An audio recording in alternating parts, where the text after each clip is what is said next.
ఈరోజు కట్టెల పొయ్యి మీద చికెన్ కర్రీ చేద్దాం రండి. పొయ్యి మీద కడాయి పెట్టుకుందాం. ఆయిల్ పోసుకొని ఉల్లిపాయ పచ్చిమిరపకాయ వేసుకోవాలి. తెచ్చుకున్న చికెన్ని శుభ్రంగా 2 సార్లు కడుక్కుందాం. పసుపు, ఉప్పు, కారం, పెరుగు బెల్ల వేసుకొని శుభ్రంగా కలుపుకొని కుదుపుకోండి. అల్లం వెల్లుల్లిపై శనగల్లో నూరుకుందాం రండి.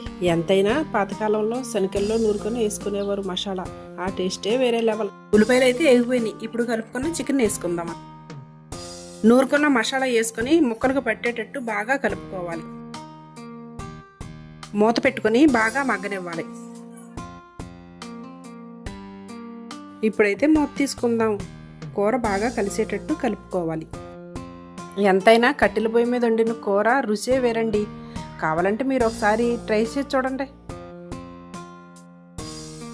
అయినా కట్టెల పొయ్యి మీద వండుకున్న కూర ఆరోగ్యానికి కూడా మంచిదండి. కూర అయితే మగ్గింది. ఇప్పుడు తగినన్ని వాటర్ పోసుకోవాలి. ఇప్పుడు మసాలా వేసుకోండి. ఇప్పుడు కొత్తిమీర వేసుకుందాం. ఇప్పుడు మూత పెట్టుకుందాం. మూత తీసి బాగా కళాయి తిప్పుకోవాలి. వేడి వేడి అన్నంలోని ఇప్పుడే దింపి పెట్టుకున్న కూర వేసుకొని ఒక్క నిమ్మకాయ చెక్క అలా పిండుకొని ఒక ఉల్లిపాయ ముక్క పెట్టుకొని తింటే ఉంటదండి నా సామి రంగా.